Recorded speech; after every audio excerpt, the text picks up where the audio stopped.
But in terms of how AI has been impacted in surveillance, it's tenfold.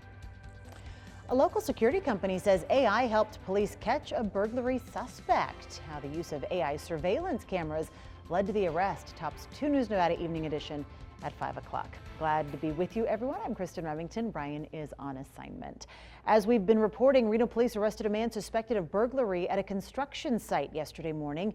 In a story you'll see only on 2, we spoke with Martin Ross Security, which says its tech helped police in their efforts. Jaden Urban joins us now here in the studio. All right, Jaden, tell us what happened and how did they do it?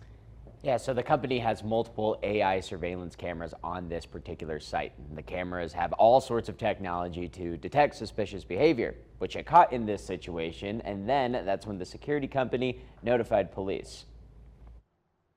Martin Ross Security says its AI technology in its cameras helped with the recent arrest. There's dude right there.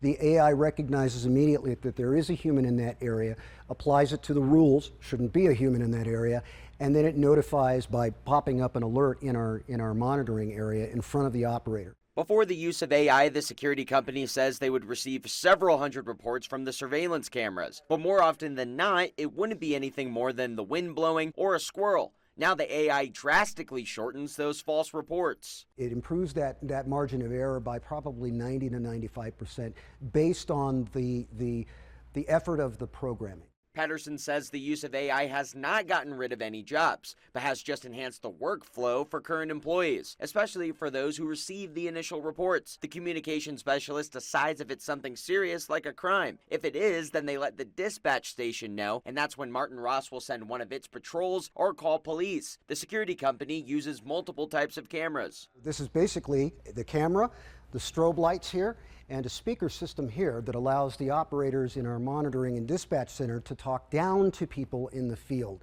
And this is all supported by AI. They say that the talk down feature usually stops about 90% of people, but that's not the camera that was used to report the burglary suspect. So with this, we can really zoom in, let's say 1,000 feet at night, and capture what is happening in a scene.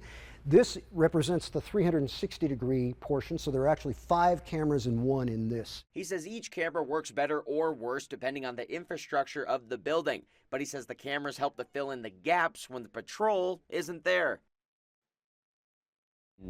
And Patterson says all the evidence from this case will go into an encrypted file that will then be watermarked, then used in court testimony. Covering a story you'll only see on 2, Jaden Urban, 2 News Nevada. All right, Jaden, thank you.